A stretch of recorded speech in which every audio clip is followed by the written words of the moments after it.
raconteurs-news. Sur raconteurs, sur raconteurs, sur raconteurs-news, raconteurs-news, raconteurs-news, raconteurs-news, raconteurs-news. Oh yeah.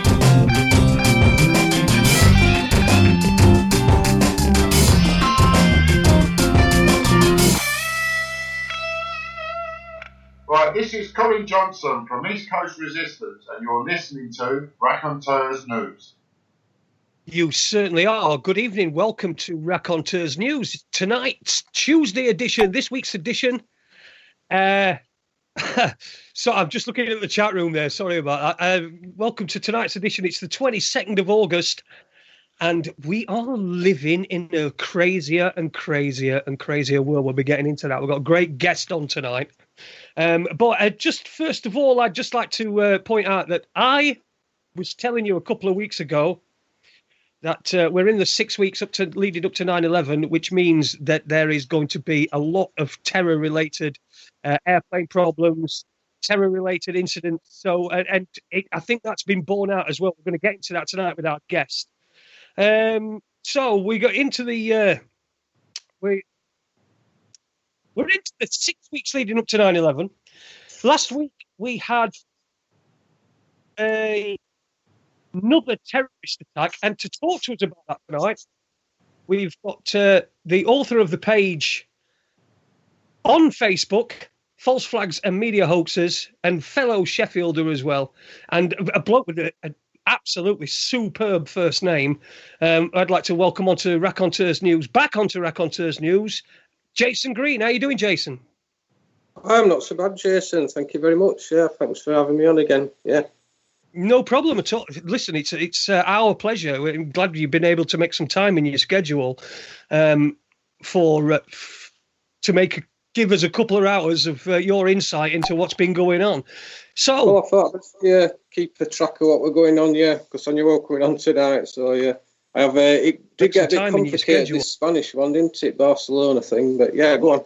Well, I was just going to say, I really, these sort of things, these sort of events that just seem to be turned into terror events, even though it's just a car accident, they seem to be more and more and more and more, and it's more difficult to keep up with what's actually going on. And if you've got a real interest in it, like yourself, and you've got, just give us a lowdown on what the official account of, the official version of what happened in Barcelona.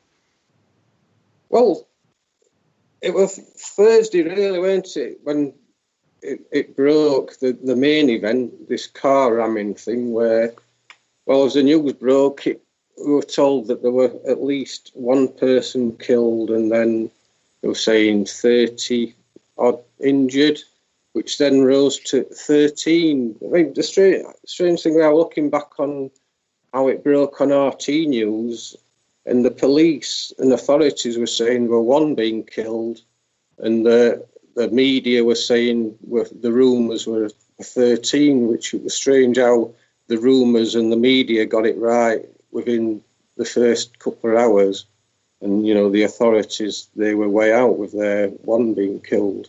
And later on, it turns out that, as I said, the media were right. That was one strange thing I noticed in the beginning anyway. But it turned out the day before that had happened, there'd been an explosion, hadn't they? A gas explosion somewhere, and they're now saying this will link to the Thursday attack. They had planned to use these gas canisters in planned bombing attacks. So they were... Wasn't the explosion, didn't something go off by accident? Weren't they sort of making some bombs and something went off by accident? It reminded me, this could be, I'll tell you why what this reminded me of. It reminded me of Only Fools and Horses and Freddy the Frog, who sat on his own detonator and blew himself up. I don't know if anybody's familiar with Only Fools and Horses, don't know that. And that's really what put that into my mind. Yeah, it sounds like that's pretty much what happened, I think, because I did read one report, and it said the reason they were suspicious is because there were so many gas canisters in this house, and that's why they thought it must be a terrorist attack. And then I've read since, and more commonly reported is that they've found not only all these gas canisters, but TATP, is it, this explosive, what terrorists seem to like, but is very volatile and known as the mother of Satan, I believe, because it's so dangerous, and known to blow people up unexpectedly, as that did. And of course, so, yeah. It's been a bit nuts, hasn't it? Because this guy seems to have the guy that they know who it was because he left his passport as usual. I think I'm correct in saying that he left his passport behind, which is it's a whole. When somebody says, when you see the newspapers and the news channels, when they say it has all the hallmarks of an ISIS attack, you realise that it actually has all the hallmarks of a false flag attack. With leaving the passport behind. Did that happen again? Yeah, definitely.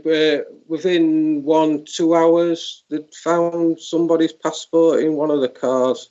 I don't know if it was the first car, because at one point we had the car ramming where there were 13 killed, and then RT again, they reported another car being involved. This was 2 hours in, and I can't really find anything more about that one now, so I don't know if that had anything to do with it. But yeah, I think that might have been a getaway car for the driver. Yeah, that was another thing. As the news were breaking, they were telling us that the driver had escaped and were holed up in a Turkish restaurant, and there was a hostage situation going off. But that all turned out to be false. Did you read that? Yeah. They never seem to be able to get the story straight, do they? I mean, we have these situations where I think there was one in Australia as well that turned out that there wasn't any hostages or anything like that. But but it's another one of these hallmarks. It's like the narrative. How can they bring the narrative? They sort of like chuck everything at the narrative, and then they cherry pick things to withdraw and things that just die off. Yeah, I wonder if that's because they want to keep people out of the area as well and in lockdown, as it were, and frightened. So to tell them that there's this ongoing situation, I think that helped. And then say, well, that was just, rumour, consider afterwards. But, if they said there's a hostage situation, still this armed terrorist running around the area, then they've got all the excuses to keep everyone away, aren't they? And, they're not going to get like rubberneckers. Like if I were in the area, I want to go and have a look, and check out what we're going off after. But, if the police are telling you can't go anywhere near because there's still an armed terrorist running around or a hostage situation going off, then, yeah, that's a good excuse to keep everyone away. Right. So do you think it's probably not actually part of the narrative, but just a tactic, if you will, to just keep people away? Yeah, I wonder if it's more that. Because of course, the more people that go, the more people are taking photographs. The more difficult, if this is a false flag, which I've got no reason to believe that it isn't a false flag. They've got more people to manage if people are turning up, taking photographs. Because I think this is another part of it. What was the coverage like? Were there any photographs, anything from the scene, anything from the actual event itself? Not very much. I mean, the first photograph I saw, and which rose, I mean, as soon as you hear about a car ramming these days, it's just a series, isn't it? And these bullshit things. But yeah, the first photograph I saw was the van, apparently what had killed these people, and a policeman and a body laid on the floor in front of this van. And you think, so there's time for police to turn up, and yet why is there a body laid on the floor? There's nobody helping him. By this time, surely somebody should be at least helping him, if not in hospital. But saying that, they had a witness on RT News who were apparently in an apartment what overlooks where it happened. He said he heard banging and screams. He went to the window, looked out, and he said there were police on the scene immediately. He says the ambulances and that took a bit longer to get there, but the police, it sounded like, this banging, screaming, looked out the window, there's police there. And already they're telling people, aren't they? And there's other ones saying, to be honest, I don't think I saw anybody say they saw anything conclusive. They all go on and they say, they heard screaming and they saw people running. And one even said he didn't know why. He said he joined in, he started running, and he asked somebody else why they were running and screaming. And said, "Oh, there's been this car attack." But even if, I still don't get that. If there's a car attack, why does running and screaming help? You wouldn't do it, would you? No. You don't run and scream from a car unless it's actually about to hit you. But it's like they create this panic and everyone's like, run that way, and everyone just joins in and runs away. And then they call these people witnesses just for being amongst all this panic. And wasn't there also a report of somebody that had been in Manchester as well at the time of that terror attack? Yeah, there were a couple, and to be honest, when that came up and I read it, at first I thought, that's a bit dodgy. And then really when you look at what they were saying nothing more than they were in the area. They were saying they were caught up in it, but really were just slightly inconvenienced by it. Until I realised that one of these guys who was at Manchester, or the guy was at Manchester as well, he has given a witness report, he's given his statement about Manchester to the media, so he is a media person who has given, his witness testimonies before to these events. So yeah, that is dodgy.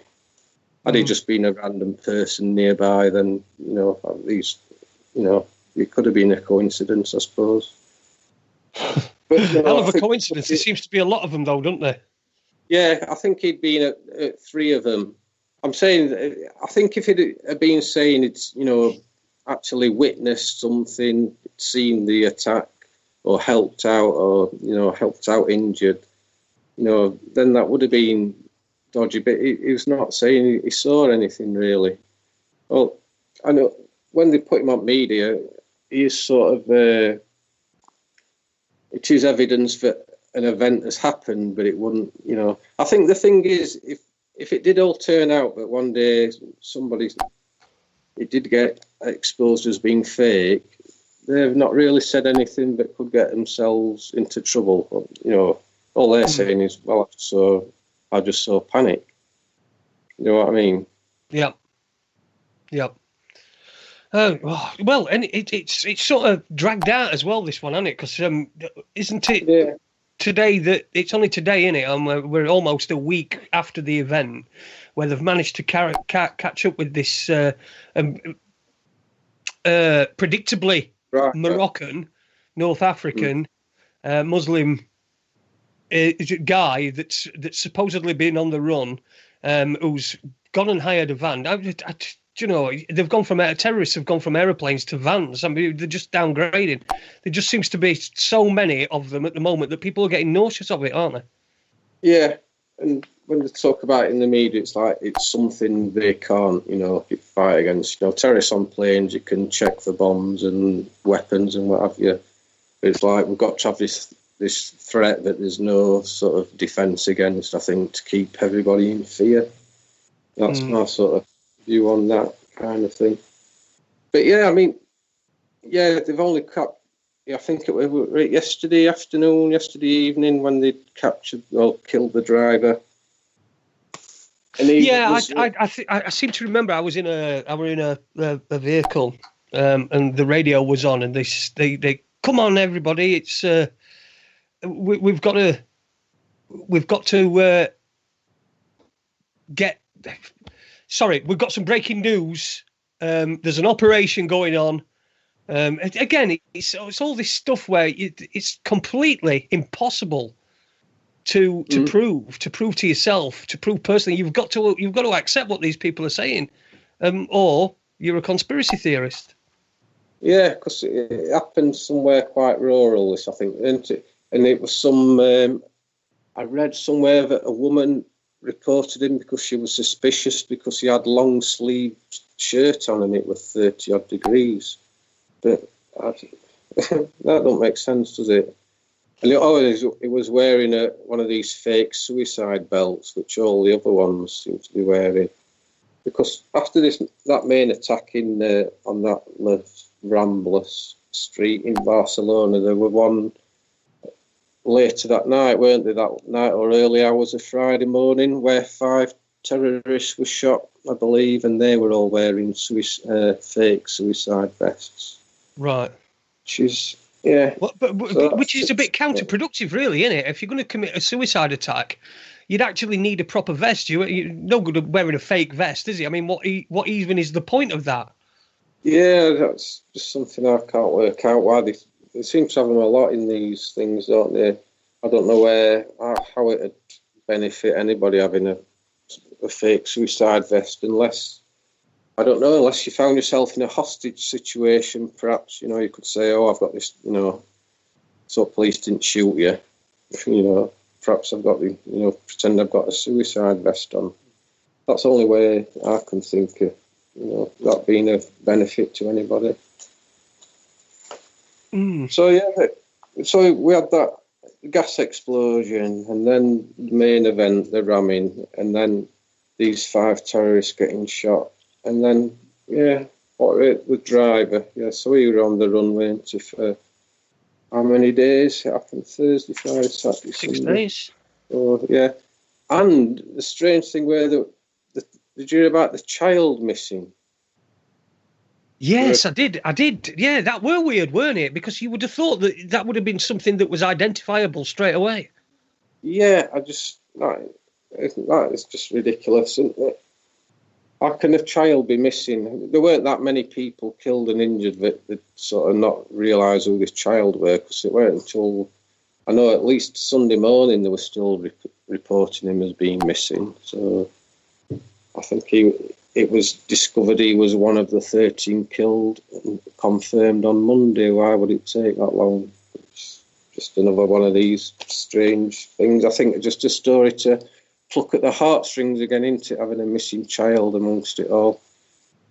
I mean, a lot of the witnesses I've heard spoke about this woman screaming for her children, and I imagine this is how they're trying to connect this woman and this missing child. I don't know.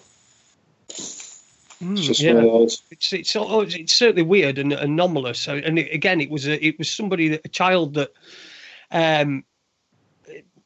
nobody could identify, really, because didn't the child have dual nationality? Wasn't it Australian and British? Australian and British, yeah, you're right. I think he was born in Britain and living in Australia. But yeah, again, it's quite a common thing, isn't it, in the people get mixed up in them. Yeah, they often have this dual nationality, or you're from somewhere else, living somewhere else. So same again with a lot of the witnesses. They seem to be people, expats and stuff who move all over the place. But going back to that, the guy who was killed in that accidental bomb explosion, apparently he was a imam, but he had he'd been in prison, I believe, for smuggling drugs, which that doesn't sound like your regular jihadi, does it? No. Well, it does, really. Yeah, it is like typical, because what's his name from 9/11? Went to your coke addict and what have you. Oh, yeah, Mohammed Atta.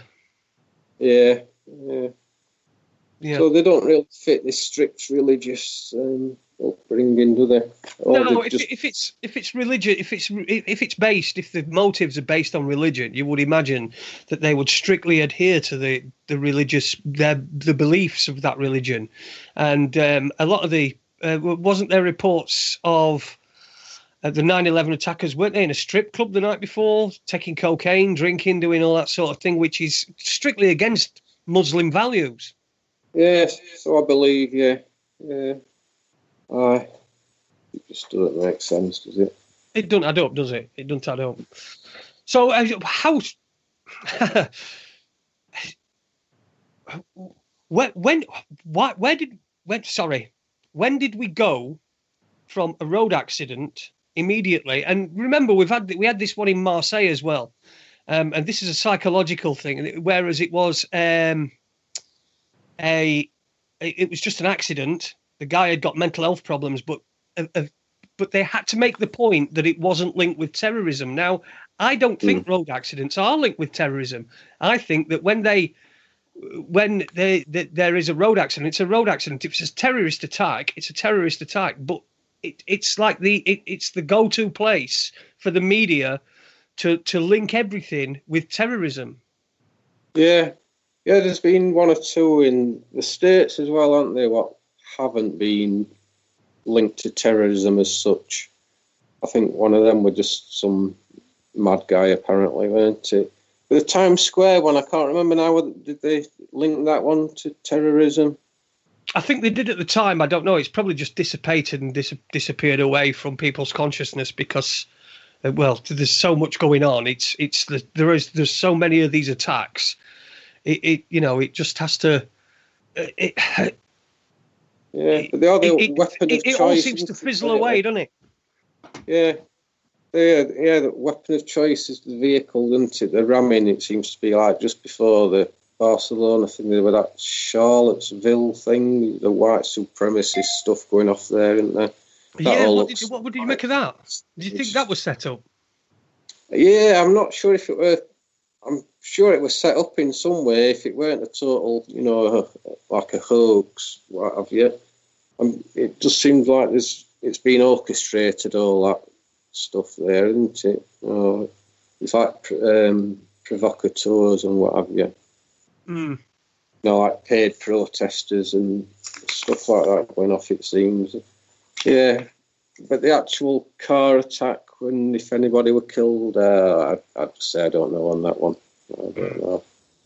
It did look a bit odd. Well, in recent weeks, we've had Ollie Damagard on the Raconteurs News and also Nick Colostrom. Yeah, I listened to them, yeah. And they I would imagine they've probably got a similar view to yourself as on this Barcelona attack as everyone, but they seem to be getting.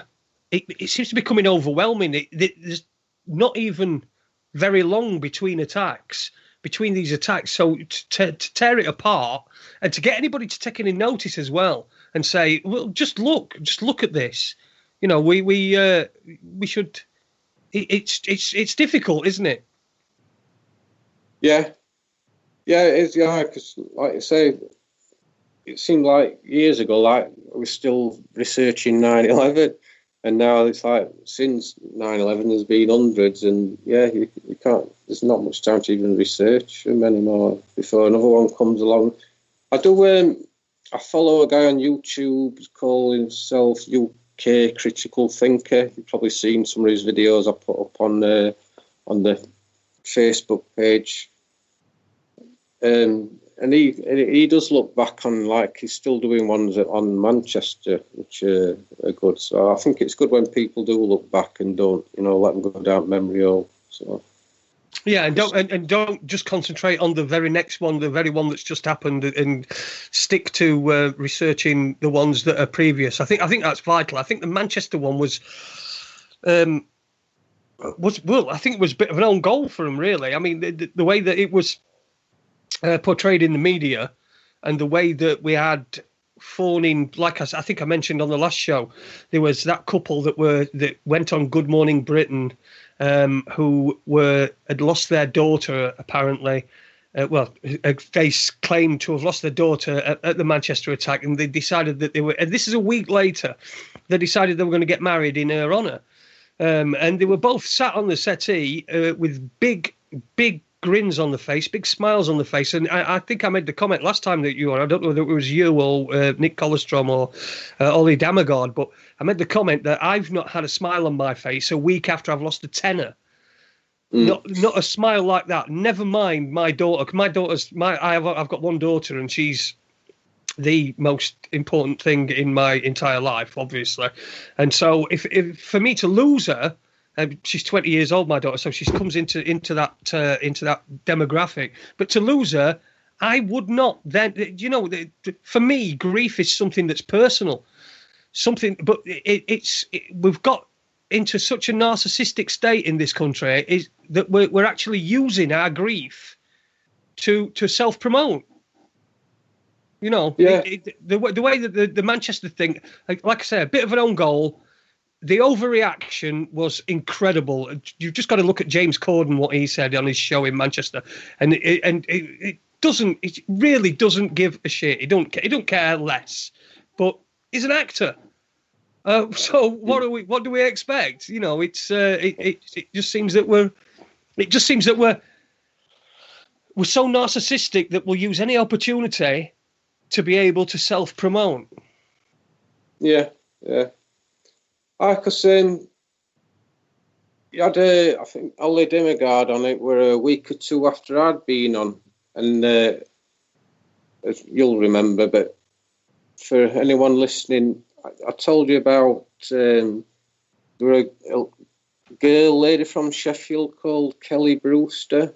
Yeah, who'd been killed, and it turned out that my wife had been talking to this girl who we both know, we knew from school. I've not seen her for years, and she knew this Kelly Brewster. So I'm thinking, well, this is a bit different, you know. Obviously, she's not some made-up person kind of thing. Mm-hmm. So then I was thinking that maybe people have been killed at Manchester, even though everything else seemed to point in other directions. So I kind of accepted that they had. But then Ole Demigard, he mentioned that all these people who have been killed at these events, he said something about them being related to the people in the security services.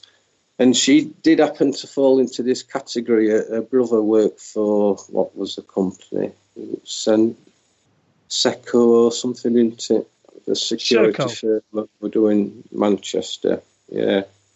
So, yeah, she falls into that category. So, yeah, you have to wonder. And a lot of things about her story didn't make sense to me. So, yeah. And there were the other cases, weren't there? What I think I could put down to, when you look back at like the Boston bombing, I think they've had like something like that go off, you know, where there was some sort of explosion going off, people panicked and ran. So, plus there's one else, my wife works with, her daughter were at the concert, and she said she came out and saw people who'd been injured, and she was quite affected by what she saw. So, that could be people wearing makeup and stuff like that. You don't know, do you? Yeah, that's the thing. Unless you're actually there and witness it with your own eyes, you can't believe anything that anybody really says, especially when it's reported on media. I've got a couple of comments in the chat room. Listen, we're talking to Jason Green. Get yourself over on Facebook to his page on Facebook. It's False Flags and Media Hoaxers. Is that right, Jason? That's right. I have to think myself sometimes. I don't know which way around it goes. Media hoaxers, false flag, media hoaxers. Yeah, but False Flags and Media Hoaxers. Get yourself onto his page, like it, and there's plenty of great information out there. Yeah, come and join us. Yeah, come and join us. I'm on there. I'm a member on your page as well. Superb. So we're getting. I'm trying to think how to word this, but how do we wake people up to what? And I don't like that word. I don't like that phrase, waking people up. How do we get people's attention and just say, listen, everybody, please just look at this? Well, I wish I knew, because when I first woke up, if you like, I thought within a few months everybody would be the same as me. I thought we'd have brought down government and the world would be different within a few months, because I thought it had spread like wildfire. I thought if I know this stuff, then, everybody must certainly know it within a few months. But how wrong can you be? I don't know. I don't think it's getting any better. I think there's that much misinformation out there, and that much divide and conquer. Everyone's got their own ideas, your flat earth, round earth, all this and that. And I don't know. Sometimes I just think it's best perhaps just to look after your own little bubble, your own little world, and just do the best you can. you need to do that anyway, don't you? Because you can't change, you can't help anybody else if your own little bubble, your own little world isn't on an even keel. I know that, yeah. Yeah, I think I know when I was trying to get signatures for the Muad'Dib when he was in prison, I found that people were scared even to sign a petition because they thought they'd go on some kind of list or something like that. So you've either got fear and there's people who don't want to know. So, but yeah, I think ignorance. That's the funny thing, because ignorance. People think that ignorance is just not knowing something, but the word itself, ignorance. So you're actually you know that the stuff's there, but you're ignoring it. So people are willfully becoming slaves and just completely believing the crap that they see on the TV, which we know is crap, utter dog shit. So, sorry, my language, I shouldn't swear really. But yeah. So, how do we? I know I've just asked you this. Do you think it's getting worse, or do you think it's getting better? Do you think people are waking? There are people waking up, in inverted commas, or do you think that we're just in the same situation that we've always been in? We've got people that are willfully ignoring it, and we've got people that are just too busy. Their lives are just too busy. I mean, they've got too much. They've got too much on with trying to pay the mortgage, pay the bills, and do all that sort of thing. Yeah. I think it's a mixture of probably both, or lots of different things, isn't it? But yeah, I think perhaps there are more people waking up, but at the same time, I think whoever they are, I think they're really good at what they do, and keeping us fighting each other rather than seeing what the problem really is. The elite running things. Well, I was going to be presenting Raconteurs 2 last night. The usual host, Aid Hardy, he's having just a little bit of time out. It's summertime. He's got his motorbike out and that sort of thing. So he's having a bit of time out. But and I've got to say, I've made this line up, and I've got to say it because this is what I was going to use. But unfortunately, the guest didn't turn up. But I was going to remind everybody that this world is for everybody and not just for Aid Hardy. So that's AD is the Captain Cliche, as he called himself. But Andy's put something in the chat room. He said, could you ask Jason for an elevator statement? Now, that's something that Aid's been endorsing, an elevator statement, something that you can say while you're in an elevator that's going to actually make somebody think. And would you have one of those? It's a bit of a hard one to think of, isn't it? No, I don't have an elevator. I'll see if I can think of one before it shows over an elevator statement. But do you find yourself though? When you do hear people talking? I know I go into places and I hear people talking amongst themselves, and they say, "Oh, you see that? Oh, did you see this, that? No, they're bastards, aren't they? And they're doing this and they're doing that and they're doing other." And you can see how it works. I always have to say something. I always have to say, well, it's bollocks. That didn't happen. yeah. I do. I have to say something, and that people get quite hurt by that, don't they? I mean, it's the victim industrial complex that I've been talking about for a while. That people, they associate themselves with the attack itself. Where you get people putting. I remember when the Paris ones happened, people were putting French flags over the Facebook pages, and that's a way of identifying yourself as a victim of that attack. I think that's quite important in what they're doing. Yeah, and there were one when people are marking themselves safe. Yeah. I'm alive, I've survived the Manchester attack, or that kind of thing. Yeah, it's silly, isn't it? And then, they always have these, like, the candlelit vigil. I think they'd had one of them within 24 hours or with Barcelona happening, haven't they? And, yeah, I think mass grief. It's like grief on a mass scale, and really most people I wouldn't be going along to one of them. If something happened in Sheffield, where we both live, would you be going along to a candlelit vigil? If it doesn't affect, if you're not directly affected. No, I just can't really. I can't. I don't get that mentality where people want, get anything out of that, going along and burning a candle for someone they've never met.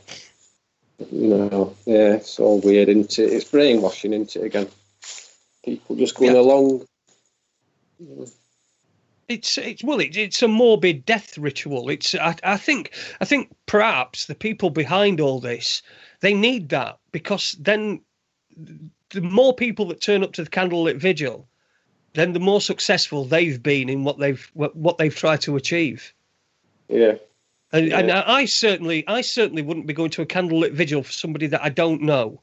Okay, I've got every sympathy for anybody that's caught up in anything, but going along to a candlelit vigil isn't going to help anybody. It's not going to help any of the victims.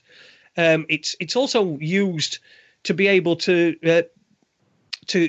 part some of those people that turn up with their money as well, because they'll all be collecting. There always seems to be money needed for these after these events. Yeah, we're looking. There's something early about the missing child one. I think that's raised something like $500,000. $500,000 for a kid that's missing that we don't know.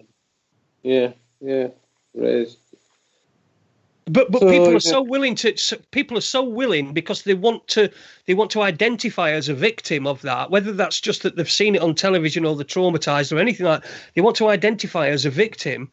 And so people will turn up at these things, and it as a society, it's just where we seem to have gone with this victim mentality that we've got. Whether it's are you a victim of racism, or are you a victim of somebody saying that you're saying your gender wrong? You identify as a I don't know, a fucking mugwrat or something, but actually they called you female when actually you are female because you've got a vagina.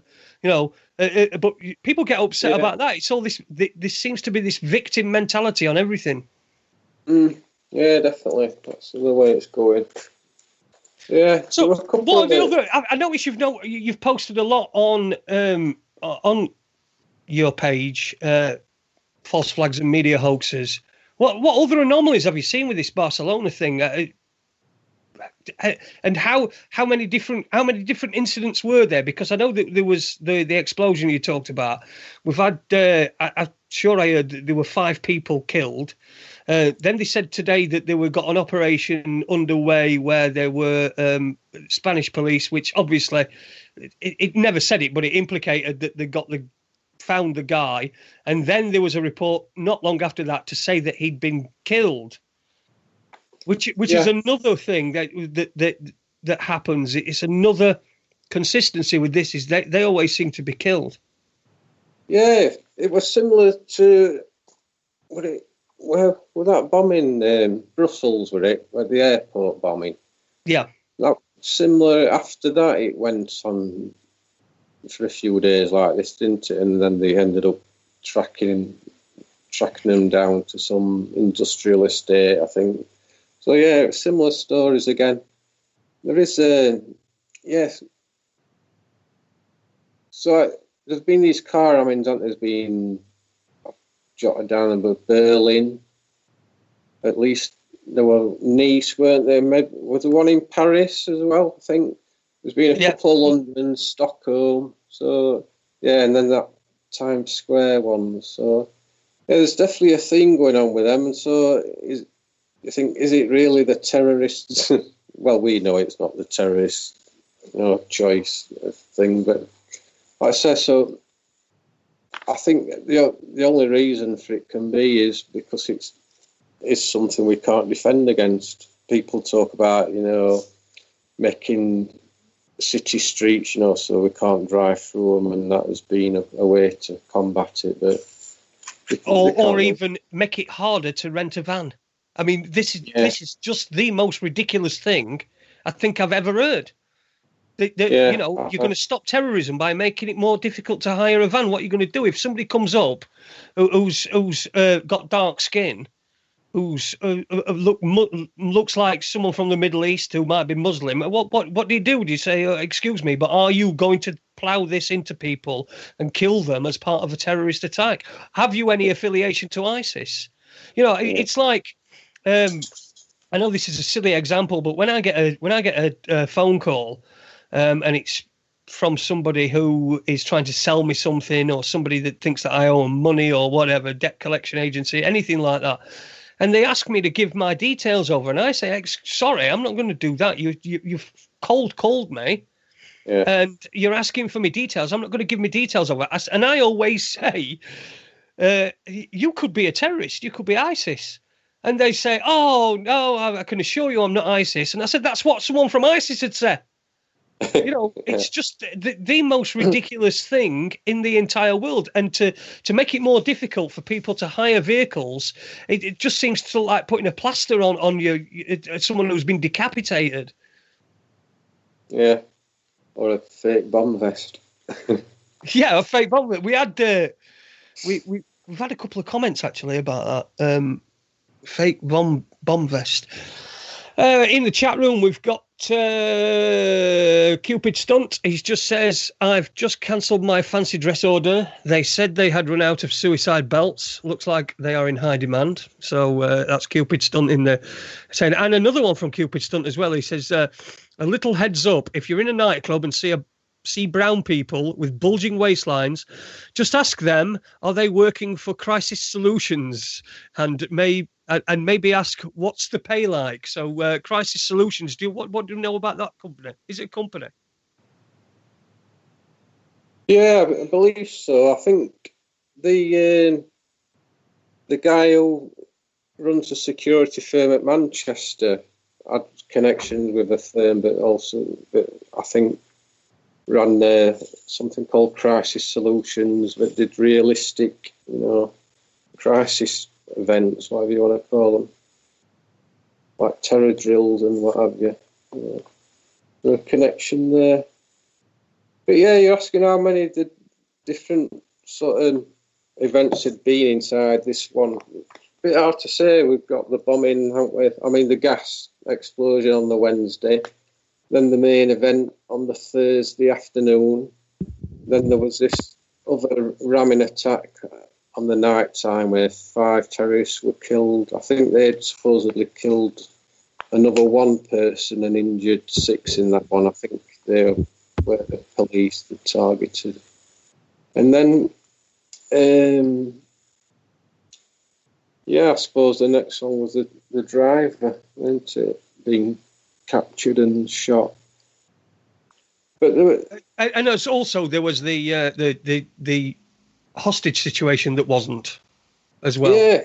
Yeah, because that seemed to go on for some hours. That you'd have thought they'd have known really whether there was a hostage situation or not going on. But as I say, I think or perhaps they were trying to draw people's attention away from something and towards something else. Yeah. Like you say, if there's people going down, if there's people think that there's an hostage situation, they're going to stay out of the way, aren't they? And also, I saw. Were there any British victims in this attack? Not as far as I know, apart from this young lad and his mother, who's got dual citizenship. She looks sort of. Seen a picture of her somewhere. I think she looks. Well, they both look kind of Asian, sort of looking. Middle Eastern. But apparently they were born in Britain and then living in Australia. But, yeah. So they were. I know there were some people. I saw. I think it was a tweet, but it was a story about and the guy, and there was a middle-aged couple, and they were from Northern Ireland because he got. I knew that because he got a Northern Ireland shirt on, football shirt, and they were saying that they lived through the Troubles They did, and lived for 40 years, 45 years, lived through troubles for 45 years. They weren't going to get killed in Barcelona. Now, when you read into where they were about 100 miles away from Barcelona, and it was just. I think it was just to try and associate it with people from this country, from Britain, and also the terrorism link as well involved in that. Well, did you see that particular report? Not that one, no, but it seems to be a lot of the witnesses, because if this event's really happened, if 13 people have been killed and 50 odd, even 100 odd I'd seen reported. I don't know what they settled on in the end. But, there must be hundreds of witnesses who've actually seen something happen, seen somebody get hit. But despite every witness who was on the news, whether it be RT or BBC, they're all people who didn't actually see anything. They just heard the banging and the screaming and came along afterwards. So why can they never find anybody who actually saw it happen? That's what gets me. What do you think? Andy's put in the chat room as well that there was an Aussie woman who was supposed to be on her third event and she'd survived. So that's the third time she's been caught up in one of these things. And he also makes the point that gives more credence to Ole's suggestion of a travelling terror show. So it's like a team travelling around, a company, if you will, like a drama company would go on a tour. Like I said last time, like a travelling circus kind of thing. Yeah, can imagine it being like that. Yeah, it does seem that way. Because there's that the guy.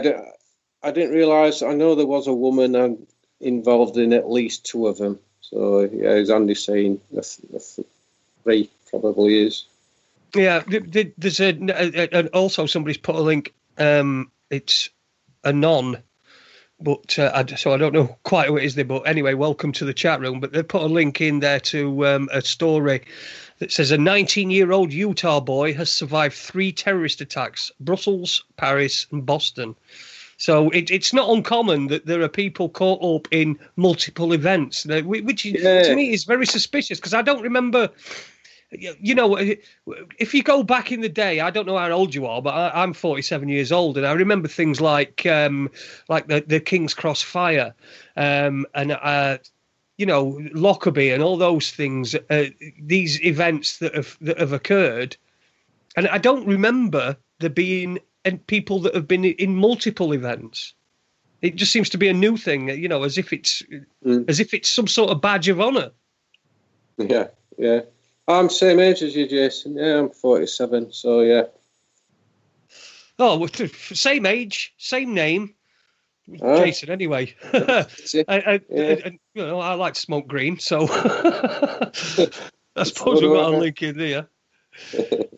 Oh dear, yeah, it's absolutely nuts that the way that they're getting away with this. It's Patrick that put that. That posted that link in the chat room. So hello, Patrick. I think I know who was talking about, the guy who was actually injured, I think, in the Brussels airport bombing.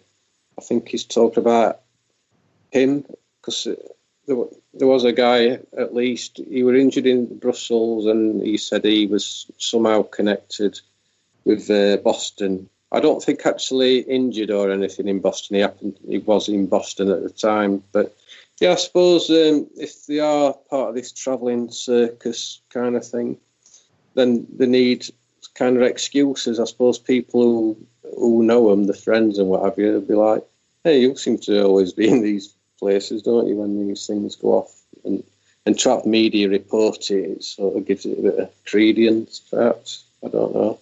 But yeah, that was definitely a dodgy one.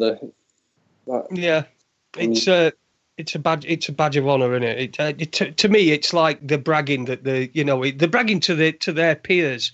But you see, this travelling show, it's going to need, because it's going all over the world, it's going to need different people, different nationalities in different countries, aren't they? Otherwise, if it's no good if they're all American that were killed, or the people that were involved in this thing in Barcelona. It's no good if they're all American. So it must be quite a big network.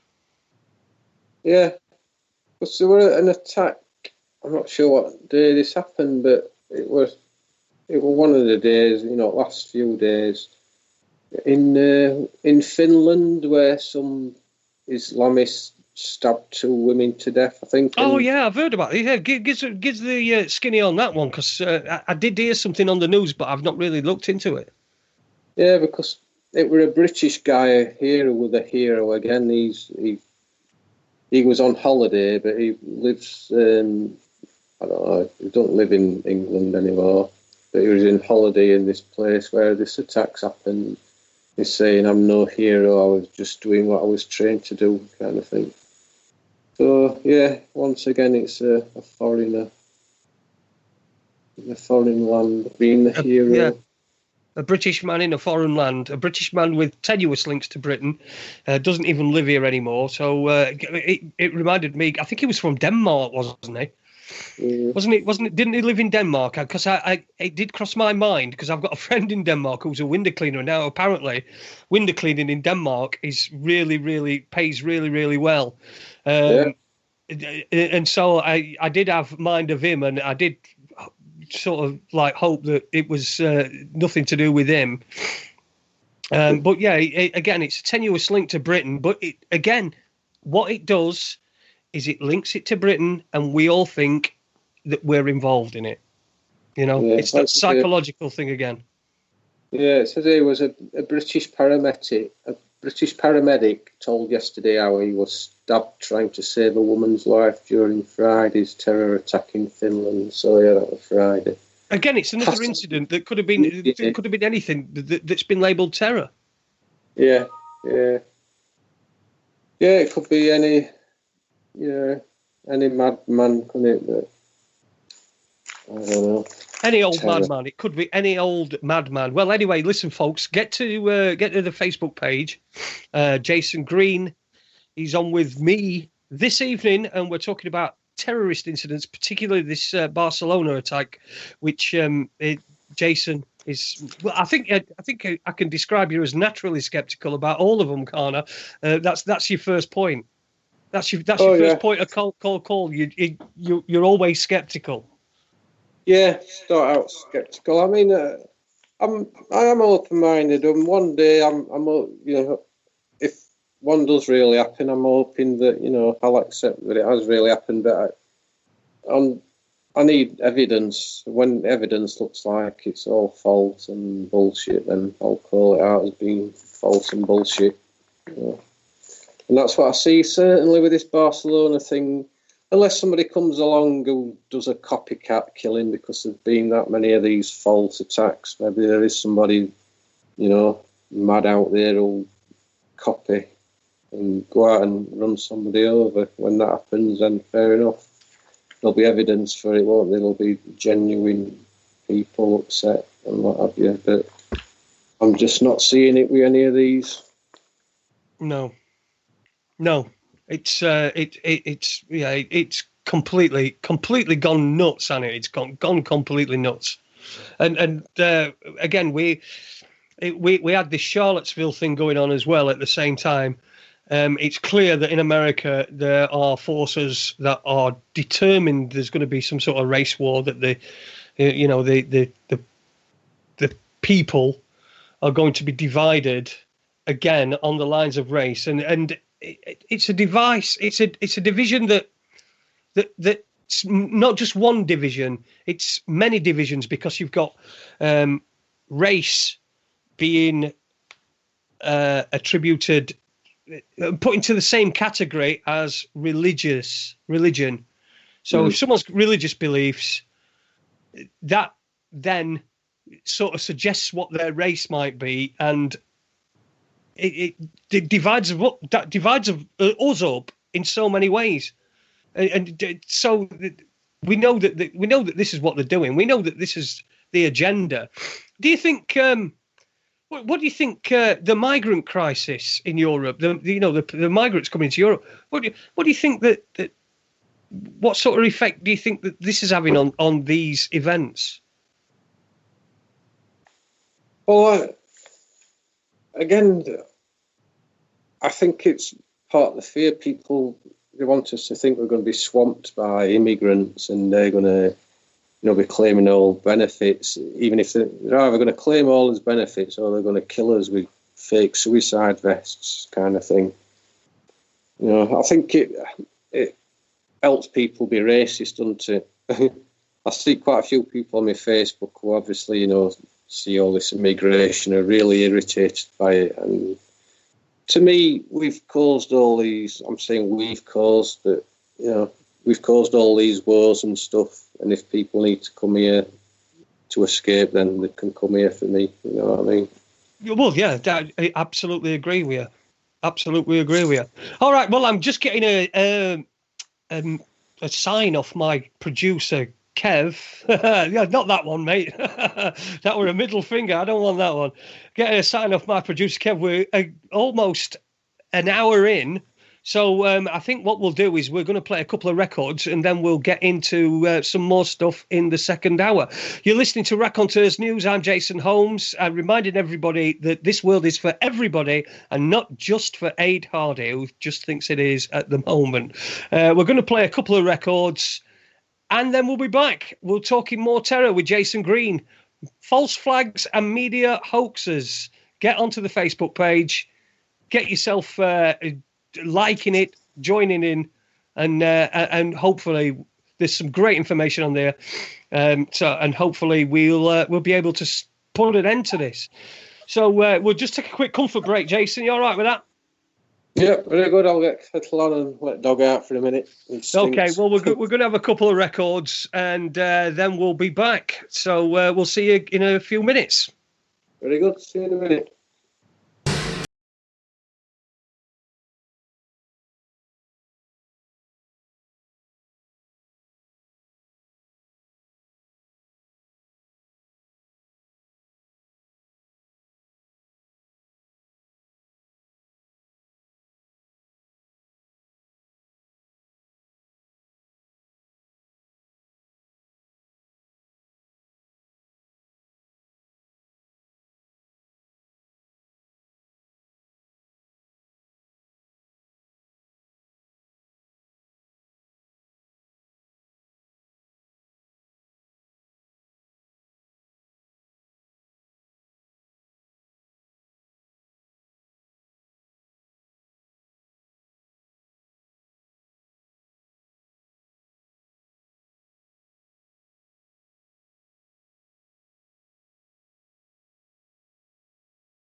Hello, this is Andrew Johnson, and you're listening to raconteurs-news. And welcome back to Raconteurs News. This Tuesday night, 22nd of August, we've got Jason Green on the line with us, chatting all things terrorism. I just want to, first of all, before we get back into it, I just want to... I want to put a bit of an appeal out. If I'm looking for a guest that's going to talk to us about the Mandela effect. This has really intrigued me, the Mandela effect, particularly this last one that I noticed, the Beatles. What would you think if I sang out a tune, which doesn't even make sense? But anyway, if anybody knows anybody that we could get on as a guest who can talk comprehensively about the Mandela effect, tweet me or something. I'm on Facebook, facebook.com/Holmes2, the number 2, and I'm on Twitter as well as at Beckham Coverup. So if you've got any guest suggestions, particularly for the Mandela effect, I mean, we've got a lot of guests lined up. In fact, we're all full until between now and the 18th of September. And don't forget, I'll be going away on my annual leave on the 30th of August till the 6th of September. So there'll be no show on then. But from in between that and after that, it's going to be me on for the foreseeable future on Raconteurs 2 and on Raconteurs News, and we've got some great guests lined up. We got Webbo next week. Paul Webster's going to be on the 20th. That's on Monday on Raconteurs 2. On the 29th, with the following day, it's the day before I go away on holiday, and we've got Yvonne, I think, from the Yvonne and perhaps somebody else from the Jeremy Bamber Innocence campaign, the Jeremy Bamber campaign, which we've had them on before. We want an update. They're trying to raise money to get some new evidence forensically looked at. And then we'll be back on the 11th of September 11th on Raconteurs 2. We've got Mark Devlin lined up. Mark Devlin is going to be talking about 9/11 symbology in the music industry. He's also wrote the book Musical Truth, and he's got the book Musical Truth 2 coming out in January, and he's promised he's going to come back on when that book is released. Then on the 12th, it's Ben Emlyn Jones. We're talking everything UFO. In fact, we might have to move that one because there's actually a football match on that day, and I've got a season ticket at Sheffield Wednesday, and there's a match on that night at the game. So I'm at Hillsborough. So I'm going to move. If that is the case and I can't get out of it, I'm going to move Ben Emlyn Jones to the 13th, which will be the Wednesday. So sometimes, because the football season's here and Sheffield Wednesday play on a Tuesday a lot of the time, and sometimes at home, I think there's only one between, and that's the 12th of September that is between now and Christmas. Sometimes I'm going to move Raconteurs News to a Wednesday. But September 11th, Mark Devlin. Then on the 18th, we've got Neil Sanders.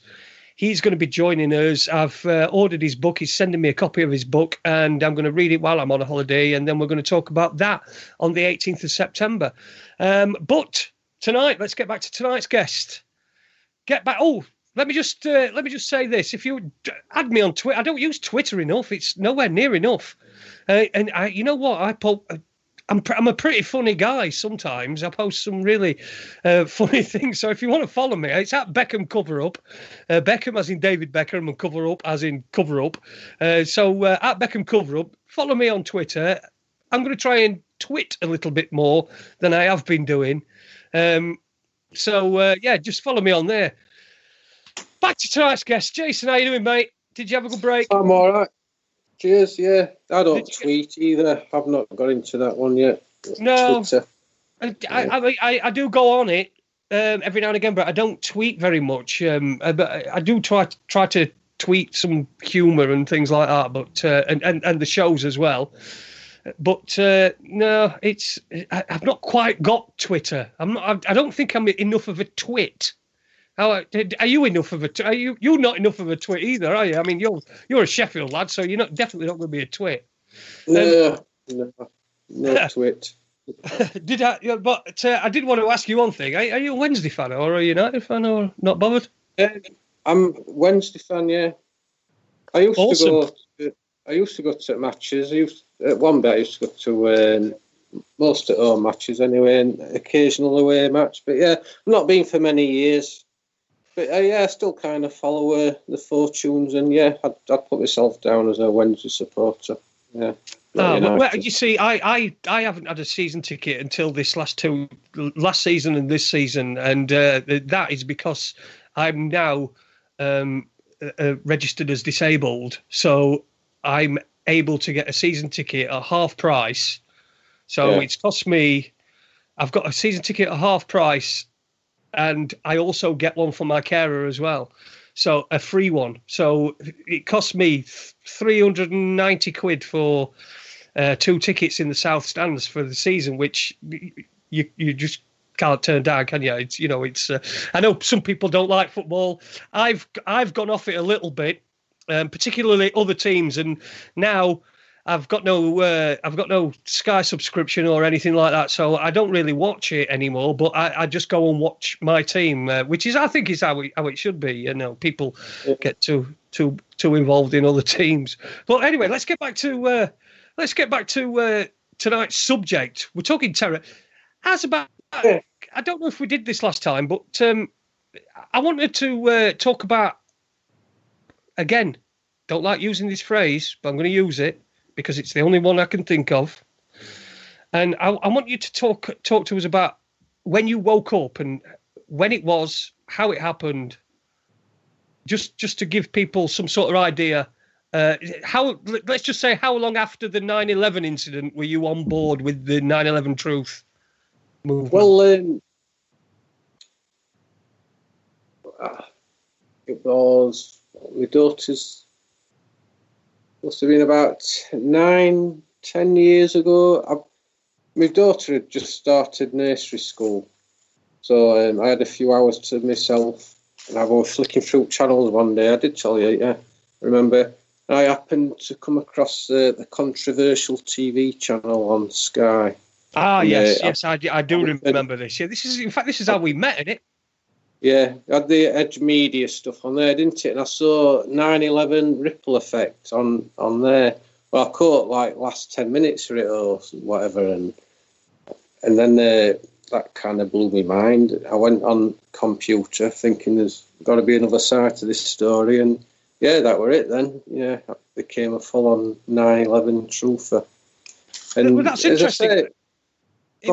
I'll tell you what it was. What it was for me was I saw 9/11 in plain sight. Yeah. I don't know if you've seen that one. The one with the guy with the really groovy jumper on. What do you mean? Keep saying question. Yeah. I think it's the same. I think it was the same guy that did 9/11 ripple effect. I don't know if they used, if it were like part of the same documentary, if you like. Yeah, it was a guy on an American radio station who presented a show called The Power Hour. Yeah, I can't remember his name for the life of me, but I do remember him having a bit of a barney with Alex Jones in New York on one of the anniversaries. I think it might have been the 7th or 6th or 7th, but he had a bit of a barney with Alex Jones, and I know there's been a lot of division, but I think that says a lot about Alex Jones, don't you think? Yeah. Into what he's turned into. I'm not a fan. No. No, yeah, we've all gone through that phase, haven't we? There are phases. You see some people, you follow them for a while, and then you seem to grow out of it, don't you? But there must be a lot of people that don't grow out of listening to Alex Jones. Yeah, it seems to be, yeah. Because after I'd got into 9/11 thing, I would again watching this on Edge Media. Saw about the interviewed Holly Gregg's mother on there. Remember the Holly Gregg thing? Yeah. So I know a lot of people now that's widely regarded as being some kind of psyop, all that lot, but I don't know. But that was the thing what got me on Sheffield Forum, actually. posting about the Holly Gregg thing. I thought, if this is going on, then, we shouldn't be quiet about it. People need to know about this thing. So whatever. That's what's got me onto Sheffield Forum, and then I somehow mentioned 9/11 on Sheffield Forum, and oh dear, ended up getting into debate. Oh, I think once you make a comment about 9/11, you've got. Am I there? Hello? Yeah, we just lost you momentarily when you started talking about Sheffield Forum, funnily enough. We know what sort of shenanigans goes on there, don't we? It's all common purpose crap. So, yeah. Because, I did post for some months on Sheffield Forum, debating on there. And then after a while, they deleted the 9/11 thread, and they stopped anyone, if you discussing 9/11. They said it's been done. There's nothing more to discuss on 9/11, according to Sheffield Forum. So I stopped. It became pointless even posting anything on there, because if you had anything worth saying, just delete it. So I think that's how I ended up on Facebook eventually. I mean, I should mention that's how I met Jason, through Sheffield Forum. He's one of the few people I did get support off on there. Otherwise, I was just arguing with, shills, I'd say. It's like morons. You're arguing with You're arguing with people that. The thing is, me and my wife both used to be on Sheffield Forum. I've been banned from Sheffield Forum numerous times for posting nothing, just basically because they just didn't like what I were posting. But it's anybody who doesn't know it, just go and check it out, and just go and have a look. Have a look on Sheffield Forum. I think it's Sheffield-Forum, isn't it? Something like that. .co.uk, something along those lines. Go and have a look. It is absolutely full of people who will, if you bring anything controversial up, they'll always toe the line, the official line on everything. There's a team of people in there who've been on there for years. They've got thousands of posts. They're not admin, but they're obviously not just your everyday post. I'm sure they're employed by someone to steer public thinking. Yeah, there's a couple of people on there that claim to be solicitors and things like that, and then of course when they've claimed that land, that ground, that they're higher than you. They're more educated than you, even though we know that they're not more educated than anybody really. They've just been trained, they've been brainwashed, and they've been indoctrinated. I know exactly how that works.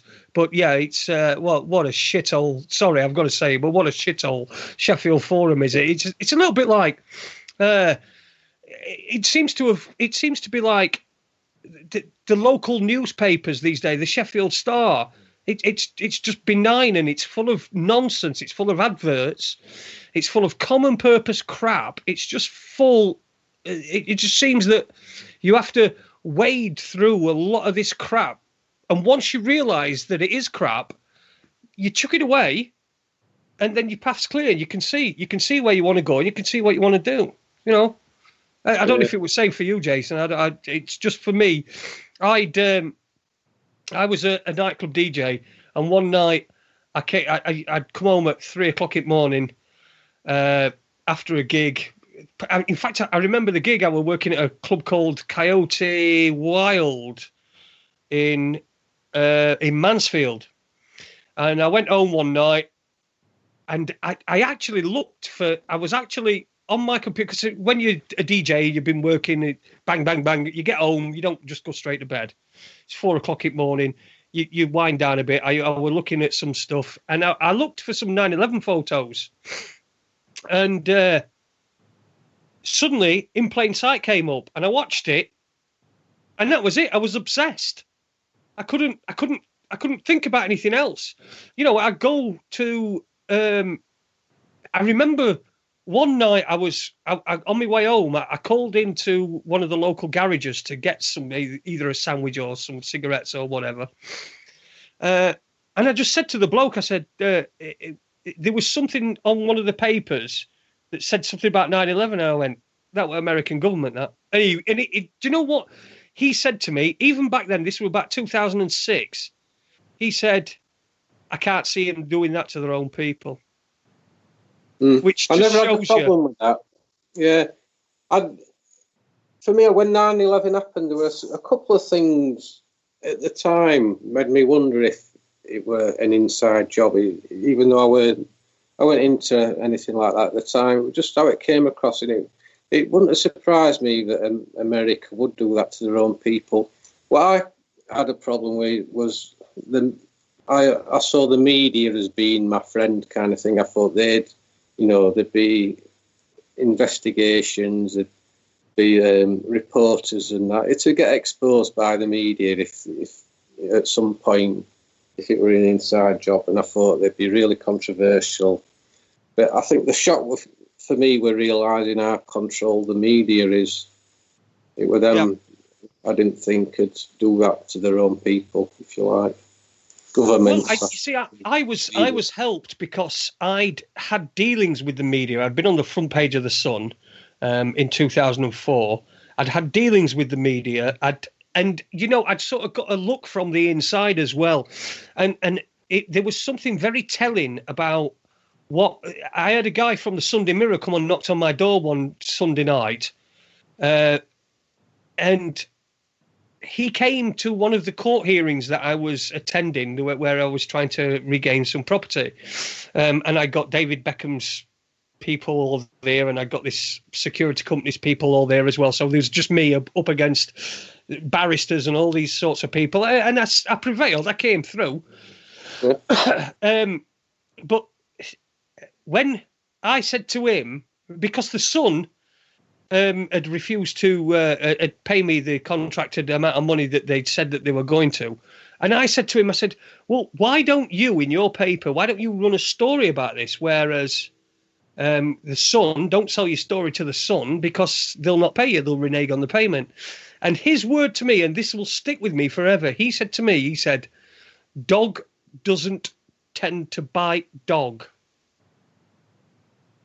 So it was for me, that was an opportunity for one newspaper to do a story about another newspaper, which would have then, well, it would have opened people's eyes up to how they work. But they didn't want to do that because they didn't want to, to mess up their whole scene. I would imagine, I would suppose. But the media are more complicit in this sort of thing, aren't they, than the people that are doing it, I think, because without the media, it couldn't be done. Yeah. Because, with 9/11, although at first I thought, I don't know if you were the same, but I think it's like when I woke up, if you like, I was thinking everybody else in the media, they know what happened. But then I think, actually, no, they're just doing most of them anyway, are just doing the job, just following orders. And they believe the official story, along with everybody else kind of thing. And I think since I've seen it questioned by the media, not enough by any means, but even Daily Express, think about last year, they did an article on 9/11, and it was really good, actually, because usually they're taking the piss, aren't they, out of 9/11 conspiracy theories, but this one weren't. It was, looking at it seriously, about the collapse of Building 7 and what have you, and saying that the scientists saying it can't be, it can't happen without explosives or whatever. So, yeah, I think slowly, maybe. But you see, when 9/11 happened, I remember exactly where I was. I was in Oxford. I was doing a delivery, and I'd got halfway back and had to turn around and go back. I got a phone call. I had to turn around and go back because I'd left something behind that I shouldn't have left behind. Now that's when the whole thing transpired. Now I had no idea of the size of the World Trade Center. I couldn't vision it in my mind or anything like that. But when I got home, I could obviously heard all the radio coverage. But when I got home and I looked at the footage, to me it seemed that, if anything, the top should have fell off these buildings. If anything's going to collapse, if anything, the thing, after the where the plane has impacted, or as we now understand, allegedly impacted. Again, another thing I don't really know too much about, whether it was, and I really haven't got a position whether it was a real plane or it was a hologram or it was an explosion or whether it was video fakery or whatever. But to me, the top should have fallen off that building rather than it falling down on itself. And that's the only, I think that's the only thing. Bear in mind, I'm still mainstream at that point. I think that's the only anomaly that really struck me. And it wasn't until I saw 9/11 in plain sight that things started to make sense. And this is my thing with, like, do you know, I don't want to sound like a lunatic, but I think that all these things are like intertwined. And so if you take 9/11 and flat Earth, right?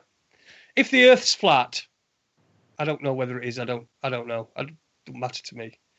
But if the Earth's flat, one of the reasons that they tell us it's a ball could be so that everything that we feel, every instinct that we've got, we question it. You know, because you don't feel like you're on a spinning ball, do you? That's not me being a flat earther, but you don't feel like you're on a spinning ball. And if that could be one of the reasons that could be the biggest reason why we're told we're on a round Earth. If we're not, is because you just you take your instincts and you just discard them. You know, pretty much like I did with that on 9/11. I don't know whether you got any comment on that or anything, but I know you're not a flat earther. I don't think you are anyway. No, not so, John, but yeah, similar. I listened to that show you did a couple of weeks ago, or most of it, and you had the guy on talk about flat Earth, and I agreed with so much of what he was saying about, like, spirit, you know, the spirituality bit, and how, you know, maybe it's how he was saying about, because he said he didn't believe the world was flat as such, did he? Or it had any shape. It's all like a virtual reality. Yeah, plane. Thing. Yeah. I'm sort of, yeah. I wouldn't argue against that. I mean, I've pretty much kept out of debate because I think the flat Earth thing is a psyop, and even by debating it, researching it, we're doing what we're falling for the trap just by discussing it, if you know what I mean. But if we don't discuss it, we're never going to get to the bottom of it, are we? I mean, if we don't discuss it, we're never going to uncover the fact that it is I don't think we will anyway. Yeah.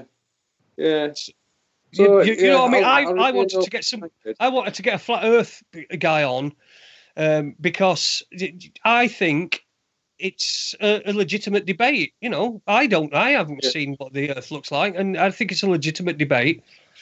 So I wanted to get him on. Yeah, from it. Yeah, I'm glad you had him on, and I like listening to it, actually. And yeah, I am open-minded to it, but from a personal point of view, I'm not going to spend too much time trying to work out, whether it's round or flat or whatever. Because, like I said, does it matter? Exactly. It's only causes an argument, doesn't it? So. And I think that's what it's designed to do. It causes an argument. It's another.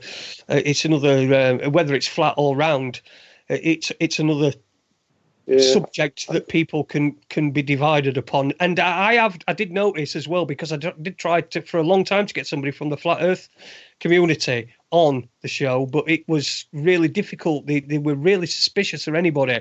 And when I went onto a couple of Facebook pages that were flat Earth, and I asked if there was anybody who would want to come, who would come on, or if anybody could suggest anybody to come on to do a show, and I just got banned from it. It was really weird. So Yeah. the flat Earth community are quite paranoid, and I was really lucky to get Martin on.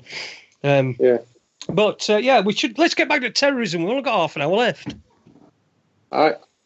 Yeah, I mean, one thing I'd not mentioned, I realised, is there've been some arrests made, haven't they, in relation to this Barcelona attack? 4 people, I believe. They seem to have drawn a line underneath it now. They said there were 12 people they believed involved in this terror cell.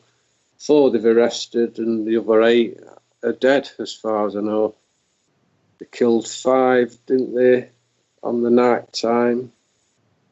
And Yeah, they always know. kill them. It seems to be the go-to area, just to kill them. But then again, I suppose in the public's mind, if you're just a rank and file member of the public, and the police tell you that they've killed 5 terrorists, you sort of go, oh well, okay. Yeah, it's entirely. I remember. I think I remember the day after the police murdered John Charles de Menezes, and the Sun had a really, really brutal front page saying, "Got one of the bastards." You know, without and that just about sums up the media at the moment, doesn't it? Even though I mean, that's 10 years ago. Yeah, it's kind of sickened me, that case, John Charles de Menezes, and yeah, it's one I've followed over years, and it weren't that long ago where they ruled that there were no wrongdoing in that case. But yeah, it was shocking, just cold-blooded murder, that execution, and no reason for it. Apart from him being an electrician. Yeah, there is Muad'Dib's theory that he might have been involved in setting up the fake or the bombs on 7/7, and maybe realised that perhaps he'd been involved in something like that, and they had to shoot him to keep him quiet, kind of thing. Yeah, he was an electrician, wasn't he, by trade? Yeah, nobody seemed to know what he was doing at the time, so yeah, it does sort of indicate he might have been working for security services or something, being involved in, maybe he were working for the circus, the travelling thing. Yeah. But apparently on 7/7 in the morning, the first reports were that there were a power outage, wasn't there? Yeah, I happened to be in London on that day, or just on outskirts of London. I was working with my father-in-law. He were emptying this building. We were going to receivership. He deals in furniture, so we've gone down to get all this furniture out, this office building. And it happened while we were there, and we heard these reports that a bomb had gone off. I was thinking it were going to take us forever to get out of London. I thought they'd be stopping and searching every van going out of London, but we got out of there no problem. So I think that's what, because I was there on that day, that sort of grabbed me interest a bit more when I learned about, 7/7 ripple effect, which came soon after 9/11, of course. So. Well, we've got a couple of comments in the chat room. Unique Lee, how you doing, Lee? My favourite Scouser, I've got to say, he always says the last letter of every word. So anyway, how you doing, Unique Lee? Unique Lee said everyone became an enemy of the state in 2000 when the Terrorism Act was introduced. That was our red flag, and we all ignored it. That's quite a telling comment as well. And also, why was the Terrorism Act introduced in 2000? It seems so close to 2001. As if somebody knew what was coming down the road and needed legislation in place. Yeah, well, that legislation didn't save us from terrorism, did it? It just made criminals of people that were just doing normal things. Yeah. Security made me think about I've been to Amsterdam recently, and as you know, coming back through security, going out weren't too bad. It was just, you went through a metal detector thing like you'd expect, and I thought it was the same thing I was coming back through in Amsterdam, but he sent me back into it. You have to stand there and put your hands up as if someone's pointing a gun at you, you know, while you get scanned by this machine. It just seems so over the top. Yeah, that we had the same. We went to Spain on holiday a few years ago, and as my daughter, as we were going in through customs and all that palaver, my daughter was at Manchester Airport. You walk through a door and an automatic door into like a little area where there's two doors. If the door on the right opens, you go and you're supposed to go through the scanner. Door on the left opens, you don't go through the scanner. Now, my daughter, who at the time was probably 14, I said to her, if that door opens on the right, you don't go through. You don't go through the scanner because there's huge radiation comes from them scanners. And, of course, they've also been made illegal in the EU anyway. They'd already been deemed illegal. So, and she was absolutely superb. That door opened, and she wouldn't go through. And I said, she's not going through. I'm not giving her a dose of radiation. What do you think she's got? Give her a pat down. Do whatever you want. So we got away with it then, but it does seem it's all draconian. But do you think it's all down to just getting people to acquiesce and just to do what they're told? Yeah, that's what I felt when I was going through it. Like, yeah, and I've got this guy telling me to stand and put my hands up. You know, I felt like I'd got a gun trained on me. You know, just through this scanner, and yeah, it did cross my mind that, you know, just to get us used to, you know, being stood with his hands up while that's going into airport, and next it might be going into a supermarket. I can see that happening. You know, everywhere you go, there'll be these things you have to go through, and yeah, even driving into cities now. I think that's what we're trying to stop with these terror attacks. It'll all be public transport only, I guess. Yep, and you have to go through a scanner to get on a train or something like that, won't you? Or a bus or something. It'll just trickle down. A couple of more comments from Unique Lee in the chat room. He says the Civil Contingencies Act in 2004 was a bigger warning. That replaced the old Civil Defence Act of the 60s. That legislation effectively set up a rolling 30-day martial law system. Again, no one seemed alarmed. Then 3 years later, we had 7/7. And he's then put a bit of a caveat on there as well. Uniquely said it was 2006. So it was either 2004, the Civil Contingencies Act in 2004 or 2006. And if it was 2006, it was just 1 year before 7/7. But he can't recall exactly what year it was. I get confused betwixt that and the Charities Act 2006, when all charities became audited for non-profit, which is interesting. What? Any of these acts on your radar? No, I didn't. They're new to me, most of them. Yeah, He's a very learned man, Uniquely. He's down there on the south coast in Brighton. Yeah, he knows his stuff. Does his own show. He used to do his own show anyway. I don't know if he does his own show anymore. But perhaps we should ask him. In fact, he'll put it in chat room in a second. Anyway, so anything else on Barcelona? Is there anything else you want to give us on Barcelona? These guys who've been arrested. It makes you wonder. I'm wondering, are they part of the show? Are the actors? Do they even exist, or are the people who've been fitted up for something? I know there were one of the guys apparently handed himself in and said that he'd had his identity stolen. So that's often the thing in these events, isn't it? People having their identity used. Happened on people having their identity, yeah.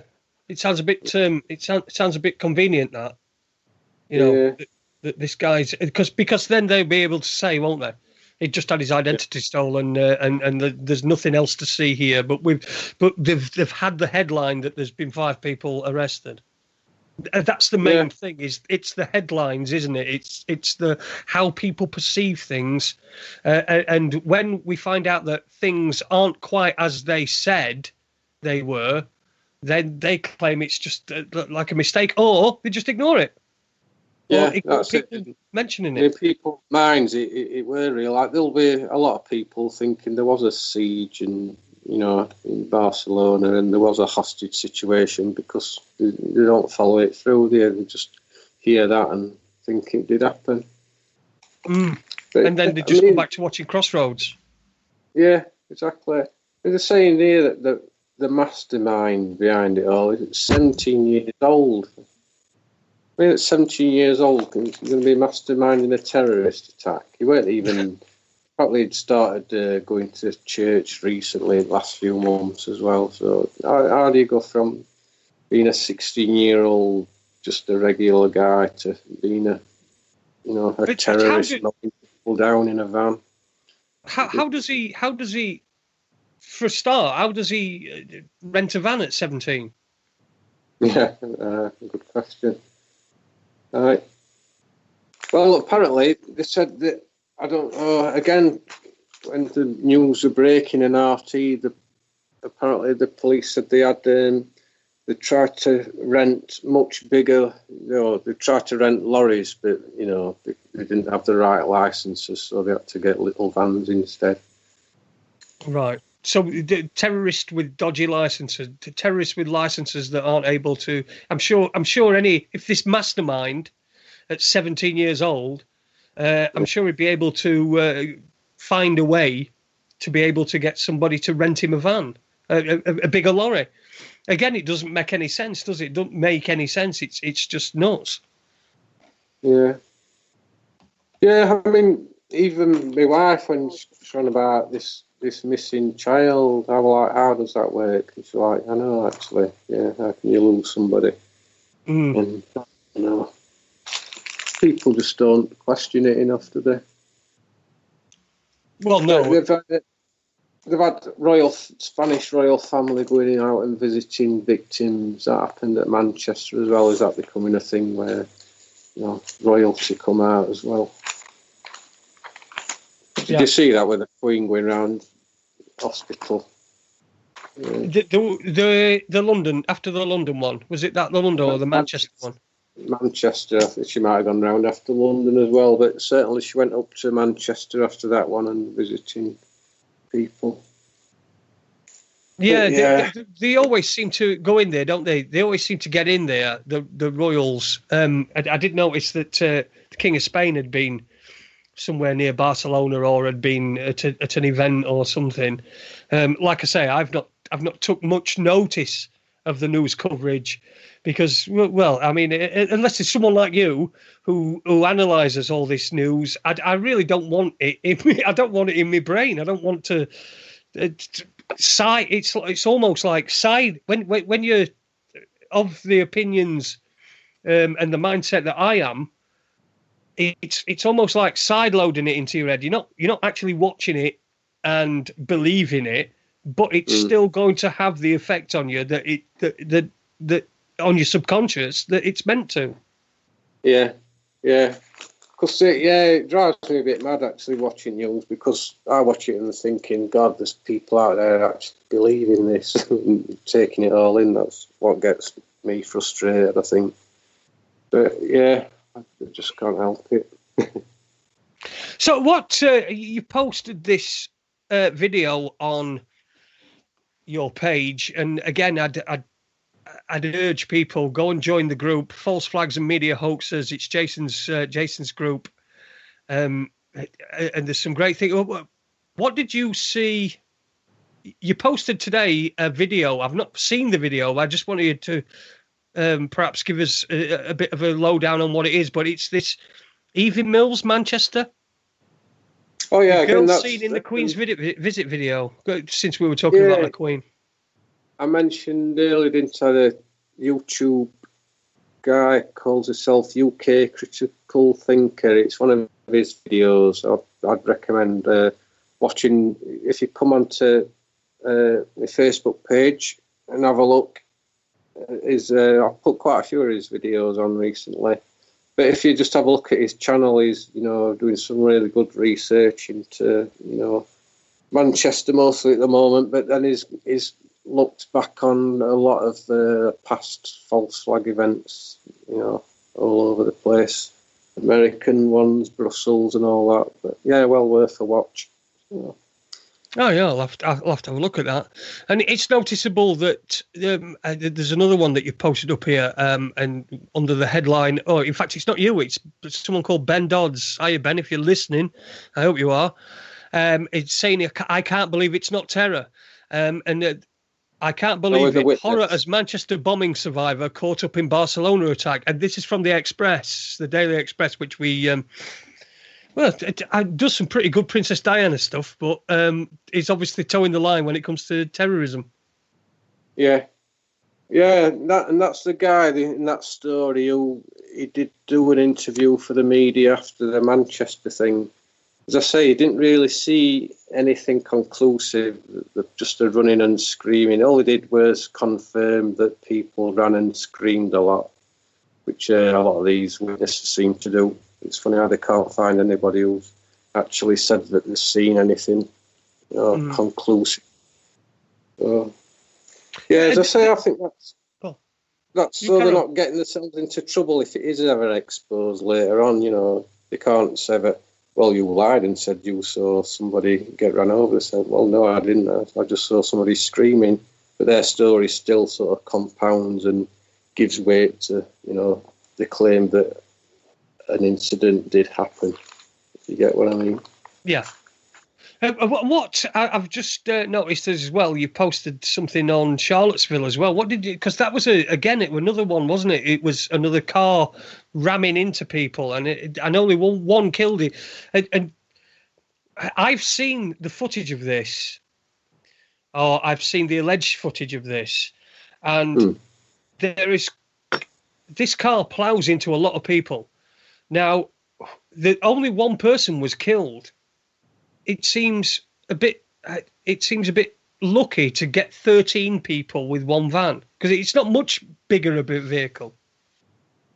No, yeah, because I think if you watch that video I put on, there's a guy. The guy who they say did it. He doesn't look like the guy in the video. It shows a photograph of the guy who's apparently killed somebody with a car, but it doesn't look like the one getting blamed. It looks like somebody with a very similar name. So, I don't know. Yeah, I did notice that. I did notice that. Yeah, he looked like somebody who had been named as well, wasn't he? Somebody had put forward the name of this guy, who it could be, because he didn't look like the guy that was being blamed. Yeah, and that happened. In London, weren't it? I think that first, the Westminster Bridge, the one who ran into Parliament kind of thing and got killed there. He was named as somebody else at first and actually looked like that guy. But then apparently the guy's brother said it can't be him, he's still in prison. And then after that, they changed the name of the guy who allegedly done this car ramming again and attacked Parliament. So that was strange. Okay, we've got a question in the chat room from Unique Lee. He said, "So, where's the circus performers expected to pull into a town near you? Any predictions? Any patterns forming?" So, I think what Unique Lee is asking there is, have you got any insight into when something else might happen, where it might be, and what? Yeah, because we are in the 6 weeks leading up to 9/11, and Lennon Honor, in his book, The 911 the Fear-Based Mind Control Program, he does suggests that in the 6 weeks leading up to 9/11, you'll see more of these attacks. You'll see more plane problems, anything that you can associate with terrorism. And, of course, things that can't be associated with terrorism are associated with terrorism. And then you see that afterwards, it's even if they say the words, it's not believed to be terror-related, that's still planting a seed in your subconscious. It's still something that you're going to associate with terror. So, any ideas on what's next? No, not from me. I'm no Ole Demigod. He's quite good at predicting these things, it seems, doesn't he? But no, it could be anywhere. Might be Spain again, because they seem to end up in like it all seemed to be France, didn't it, one bit, and then maybe it's Spain now. It'll all be happening there. Oh, well, that's great. I'm going to Spain on 30th of August. Well, I'm off to Mallorca on middle of September. I'm going to an ayahuasca ceremony.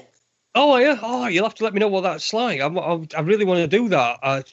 But I think you have to cleanse beforehand, don't you? This says so, yeah. I don't know if that's... 'cause there's a lot, some people do it, don't they, to cure themselves of addictions and what have you. So I can't see them having to cleanse before they go and get involved. But I'm pretty Buddhist anyway. I don't drink anyway. I've given up tobacco.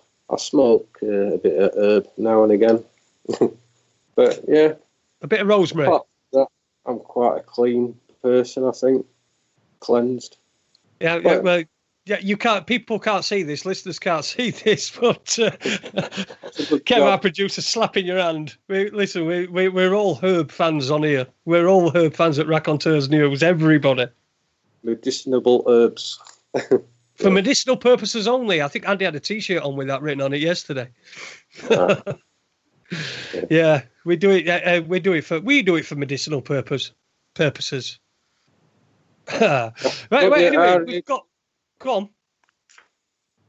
on. You carry on. I was just saying, you have to at our age, don't you? Have something to keep you going. Yeah, absolutely. Of course you do.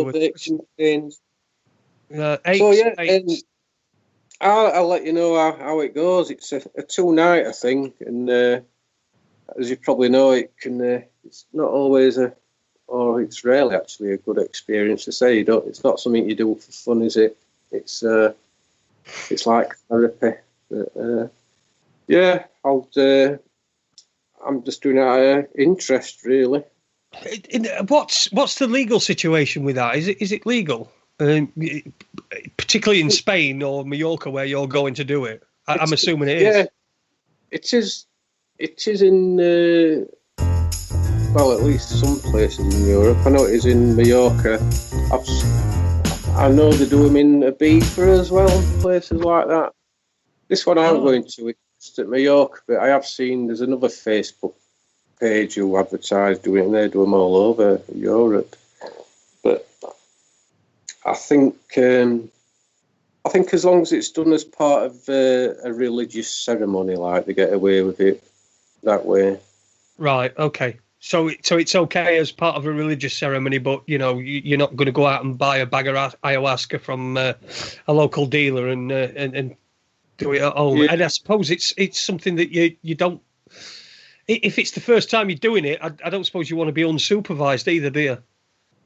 No, they do say to be, especially with that, because it can last for quite a few hours, can't it? But, and you can have. I mean, I've watched videos of people having it, and it's like watching an exorcism sometimes. So you won't want to be doing that on your own, just screaming and shouting and throwing up. Shouting and bawling and screaming and doing that. Yes, doing up and shitting your son and all that. Yeah. Hey, I do that with ayahuasca. Yeah. That's something I'm not looking forward to. Well, we are at the end of the show. What absolutely fantastic! Thank you very much for coming along, Jason. It's coming on my show. I think you're a fucking gem. I don't know why other radio presenters don't get you on the show. It's No, been one of the been easiest. happy once again, yeah. It's flown by. It's been one of the easiest 2 hours I've ever done. I'm telling you, and doing it on since Andy's taken a break, doing it on my own. I don't know if it comes through, but it is quite stressful. But this has just been so easy, such an easy ride. So we'll give out your page again. It's a False Flag and Media Hoaxers. Get yourselves on there, people, on Facebook. You'll get lots of great information on your timeline. And you can also go there because we all know that Facebook, its algorithms, they censor people's posts, and I'm sure there's a lot of your posts that I don't get to see. But I'll give the last word to you.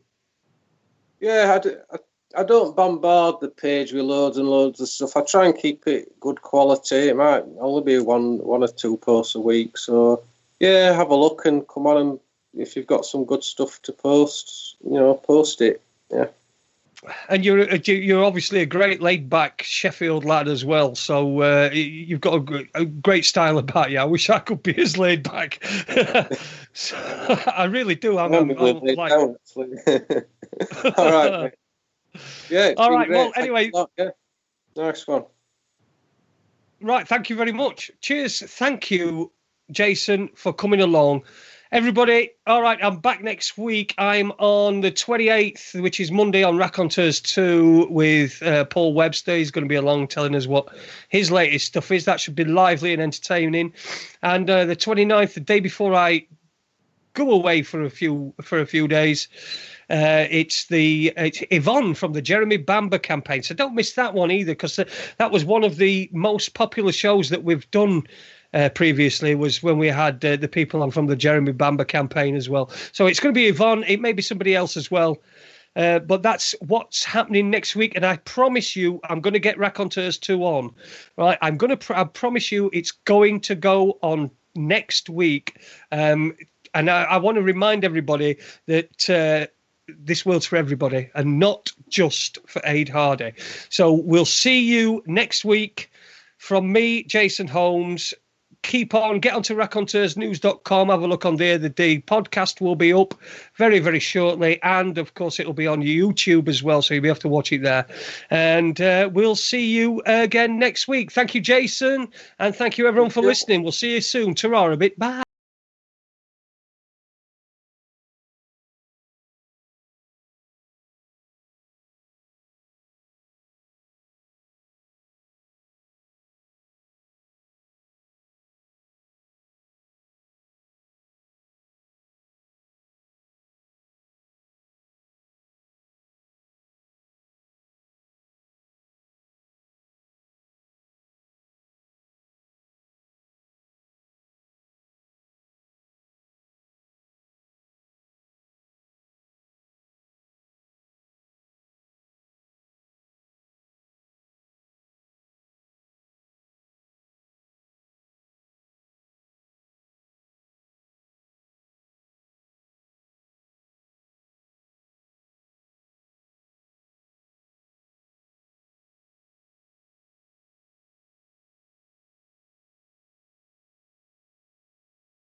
Hi, this is Lisa Tanner, and you're listening to Raconteur News.